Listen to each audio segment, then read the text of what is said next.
nutrition, skip the morning chemistry experiment. Take back breakfast with whole milk for whole nutrition. Indiana in the Morning, presented by First Commonwealth Bank on WCCS 101.1 FM, AM 1160, WCCSradio.com. Our Teddy Bear Fun Drive time is 7:46, and it is time now for an interview segment. And that segment is brought to you by our good friends at Marcus & Mack, voted Best Personal Injury Law Firm, Best of Indiana County Contest. Marcus & Mack, a law firm representing injured people. Before we start, though, I do have a legal notice that I do have to read. This radio program is intended to be for informational purposes only. This information does not constitute legal advice. The law is constantly changing, and information may not be complete or correct depending on the date and your particular legal problem. Each legal problem depends on its individual facts, and different jurisdictions have different laws and regulations. Because of these differences, you should not act or rely on any information in this segment without seeking the advice of a competent attorney licensed to practice law in your jurisdiction for your particular problem. However, one such attorney is joining us on the phone right now, and that is Marshal Chriswell. Marshal, how you doing? I'm doing well. How are you, Josh? Doing fine. Your holiday went okay then? It was great. Yeah, nice to slow things down a little and take some time with family. It was fantastic. Well, I don't think I slowed down, but I still was able to spend a lot of time with family. So I guess we were both happy on that regard. All right, so we are talking about today family caregiver agreements. And one thing that I had said and just kind of blurted out off the air as we were talking about this, is this the same as power of attorney, or is this something completely different? This is something different, although it can be related. The person that is a party to the family caregiver agreement, who's assigned to take care of an elderly relative, may also be that person's power of attorney, but it's a whole separate concept. All right, so talk about what that concept is for family caregiver agreements. Sure. So, Josh, most families are going to get to the point where they recognize that an ill or older relative needs a little bit of help, right? Whether it's help with getting to and from medical appointments, getting groceries, those kinds of things, personal care or more personal care types of tasks. Such as bathing, feeding, being there to make sure the person doesn't fall and things like that. So most families are going to have this experience where an older relative needs some help, and often you have family members who are willing to step up and provide those types of services, that care, to the person, and a lot of times it's an adult child, right? Mm-hmm. So, in that adult child, I've seen it lots of times. They say, well, I don't want mom to have to go to a nursing facility. I know she doesn't want that. I'm more than willing to take care of her. Sometimes the adult child is even somebody that has a medical background, is a nursing background or something, and they say, no, I'm going to take care of mom at home. Mom also, or the family, realize that this adult child who's doing this is making a sacrifice. They're maybe giving up employment or reducing their hours at their regular job. Right.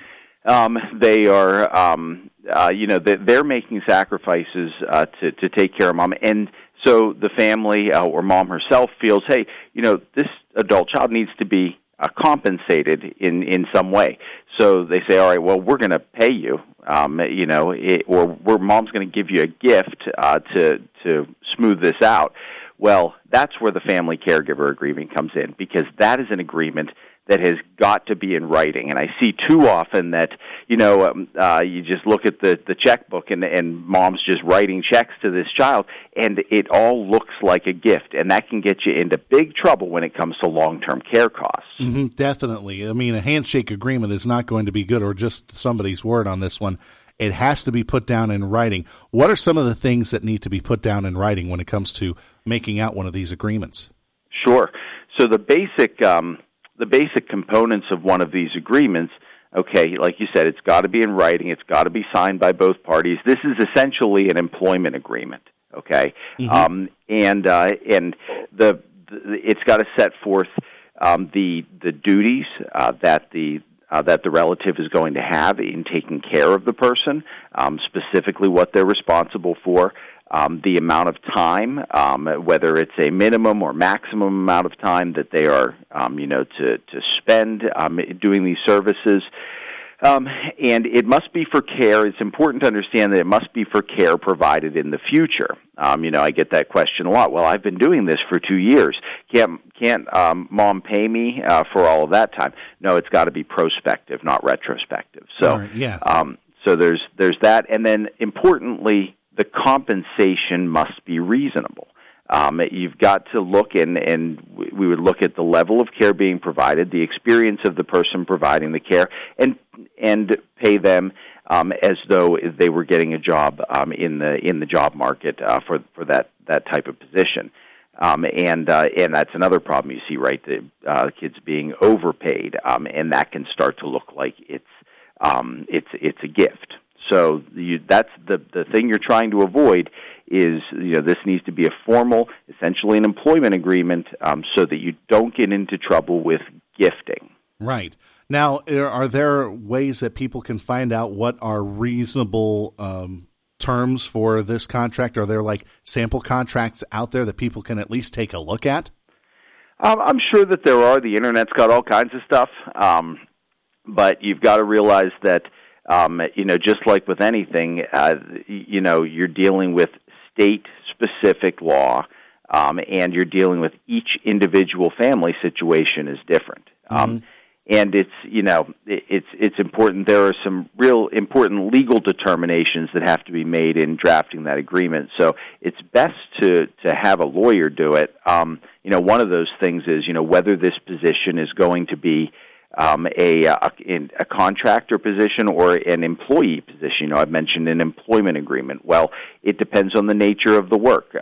So if it's truly an employment situation, which is a legal determination, right? The IRS has regulations about who's an employee and who's an independent contractor. Right. And if this is an employment agreement, then Mom's got to issue a W-2 and withhold Medicaid and Social Security and have payroll. Right, and that can be done. It's their payroll services that can do that, but the agreement can also be crafted so that it's a contractor agreement, which puts less burden on Mom. So, so there are all kinds of things that have to be considered, and it really would behoove you to have an attorney do that rather than trying to pull up a sample online and jigger with that.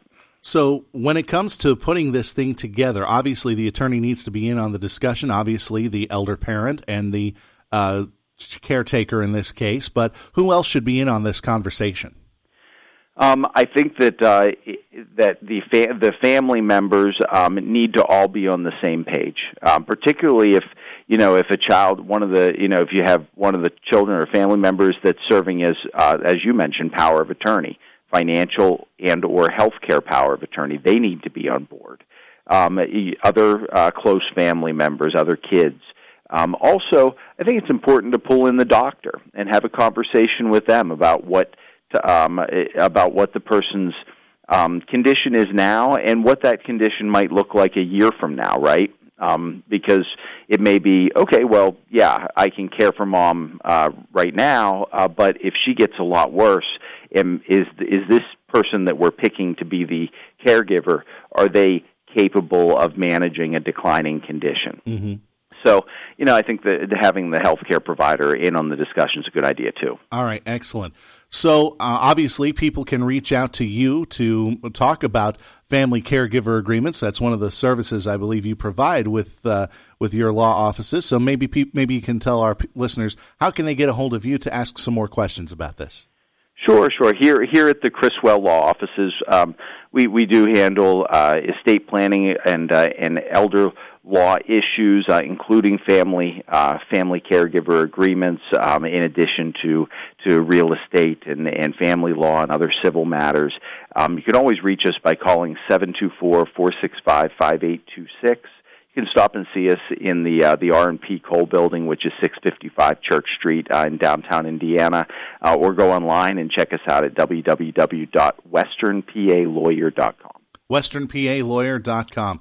All right, Marshall, we're just about out of time, but hey, thank you very much for joining us. This is a very interesting discussion, and if I don't get to see you before then, I hope you have a wonderful rest of the holiday season, okay? Okay, thank you so much, Josh. You too. Thanks again. Marshall Chriswell joining us for a segment of Marshal Law here on Indiana in the Morning, presented by First Commonwealth Bank. Our interview segments presented by Marcus & Mack, voted Best Personal Injury Law Firm, Best of Indiana County Contest. Marcus & Mack, a law firm representing injured people.